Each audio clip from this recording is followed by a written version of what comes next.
আওয়ামী লীগের কার্যক্রম যেহেতু নিষিদ্ধ, সেহেতু তারা কোনো অপকর্ম করতে চাইলে কোনোভাবেই ছাড় পাবে না বলে সতর্কবার্তা দিয়েছেন স্বরাষ্ট্র উপদেষ্টা লেফটেন্যান্ট জেনারেল অবসরপ্রাপ্ত জাহাঙ্গীর আলম চৌধুরী। শনিবার রাজধানীর মোহাম্মদপুর থানা পরিদর্শন শেষে সাংবাদিকদের প্রশ্নের জবাবে তিনি একথা বলেন। ৫ আগস্টে ঘিরে দেশে কোনো শঙ্কা রয়েছে কিনা জানতে চাইলে উপদেষ্টা বলেন, আল্লাহ চাইলে কোনো ধরনের শঙ্কা নেই। আপনারা যেভাবে সাহায্য সহযোগিতা করে যাচ্ছেন তাতে কোনো শঙ্কার কিছু নেই। আল্লাহ দিলে কোনো ধরনের কোনো শঙ্কা নাই।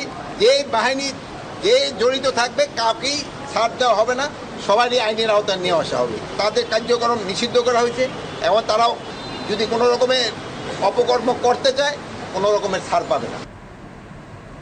আওয়ামী লীগ গুপ্তভাবে তাদের কার্যক্রম চালিয়ে যাচ্ছে। আমরা দেখছি সেখানে সেনাবাহিনীর এক কর্মকর্তাও জড়িত। তাদের কার্যক্রম বন্ধ করতে কি উদ্যোগ নেওয়া হয়েছে? এক সাংবাদিকের এমন প্রশ্নের জবাবে তিনি বলেন, যে কোনো বাহিনীর কেউ জড়িত থাকলে কাউকে ছাড় দেওয়া হবে না। VOD Bangla news desk.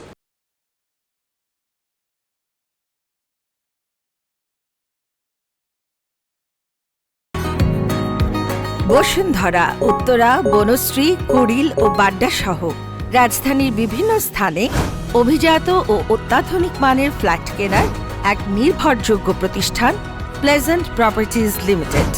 তাই আপনার স্বপ্নের আবাসনের জন্য আজই যোগাযোগ করুন। Pleasant Properties Limited, where destiny matches eventually.